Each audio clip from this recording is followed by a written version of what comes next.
My name is Brandon Flood. I serve as the Secretary of the Pennsylvania Board of Pardons. First and foremost, I want to thank the Philadelphia Lawyers for Social Equity and the Heinz Foundation, as well as the Lieutenant Governor, for commissioning this study. I think it's important that this study is commissioned, not only because it drives the points that were, the preceding points home that were made, but the one thing we don't want folks to think is that we're a bunch of bleeding heart liberals that just want to let criminals out, right? We have data, science, and data and science undergirding this argument. So that's why this study is important, because it takes the subjectivity out of the discussion, and it looks at the nuts and bolts of the problem. So what I want to do is I want to talk a little bit about numbers. I want to add to what the preceding speaker spoke about.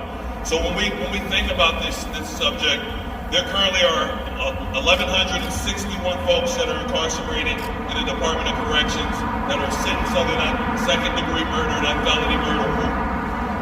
Currently, there are only 54 applications that have been filed of that 1,061. 205, a total of 205 have submitted applications, but those applications have not yet been filed by our board. 8 of those applications had already come before our board and were denied, but they reserve the right to come back before our board through our reconsideration process. Then, looking a little further, since Governor Wolf's tenure, only 38 lifers have been recommended by our board to the governor. So, now that's from 2015 until present day. So why do I mention this? Is because you heard me talk about that universe of nearly 1,200 folks that fall into this category.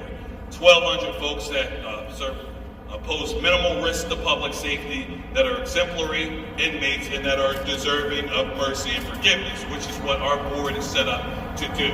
So, while this is great that the Lieutenant Governor and our stakeholders have brought this to the forefront, this is going to be an issue. You heard me talk about those 38. This is going to be an issue that will outlast this administration. So this is an issue that our legislature, and we're not pointing the blame at one particular person or entity. This is something that we all have to come together to be able to address. So this is going to be an issue that will persist beyond 2023 when this administration transitions out. So I also want to mention another thing. It was also mentioned, for those of you who had a chance to read the report, over 50% of that 1,161 population are from Philadelphia County. So this is a challenge that I'm going to pose to our Philadelphia legislators and our Philadelphia public officials. These are your constituents. I challenge you to be more vocal about, well, number one, I challenge you to review this study, and then secondly, I challenge you to be more vocal amongst your peers and decision makers at addressing this very issue. Those of you that are familiar with my story know that I previously served 9 years in the Department of Corrections. And it wasn't, I didn't get my act together just sheerly by pulling myself up by my own bootstraps. It was those sentenced to life without prison. It was those mentors, those older folks that gave me the guidance, that really helped me to find what my passion was and to learn what it is that I was good at, and really helped me to orient myself in state government. I would also be remiss too, for this is a criminal justice issue, so I would be remiss if I did not mention and didn't ask that we provide a moment of silence for the late Senator Stuart Greenleaf. I would surmise if he was still within the legislature, he would be right here with us, because as I said, this is a systemic issue. It's not an issue that will be able to be addressed by 2023.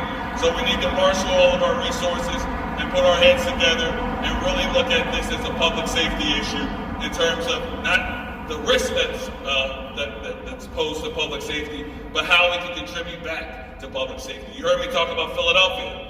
There's no secret that Philadelphia has had a gun violence issue for the last decade.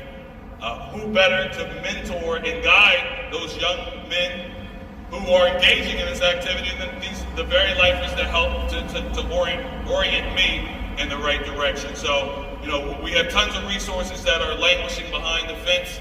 This study shows that minimal risk to public safety, and if anything, there will be a net benefit to our Commonwealth. Lastly, I want to talk about public safety, right? Because one of the chief points of resistance when it comes to commutation is that, letting folks out that have previously engaged in criminal or violent behavior poses a risk to public safety. I want to be clear, even though that this is what we're looking to release that valve, so to speak, this is still a system that will very much consider victim input and victim participation. It might surprise many of you to know that there are quite a few victims that are actually supportive of commutation cases. So it's about making folks whole, and we need to look at it through this lens. So public safety would not be, at least victim input and participation would not be compromised in any way by going down this road. Then lastly, I want to talk about, we heard about, I believe half of those of that 1,161 are 50 years of age or older. The science shows that the older you are, particularly when you reach that 50-year milestone, the risk for recidivating decreases significantly. So, again, this study is meant to provide that empirical data to show that not only is this good for public safety, this is good for the pocketbook of the Commonwealth. We are in a huge budget deficit right now, and depending upon which numbers you use, this can save in between $100 million and $1 billion. And so I ask, whether you're from Philadelphia or whether you're from Pittsburgh, this impacts you. And if your community needs money or needs funding, here is a way to be able to address those needs. The Board of Pardons stands ready to do extra work in order to realize the savings, but more the financial savings to the Commonwealth, but more importantly, the risk to public safety. So again, I want to thank the Hines Center and the Philadelphia Alliance for Social Equity for commissioning this study, and we look forward to working on this issue again, not just now, not just tomorrow, not just through 2023, but beyond. Thank you.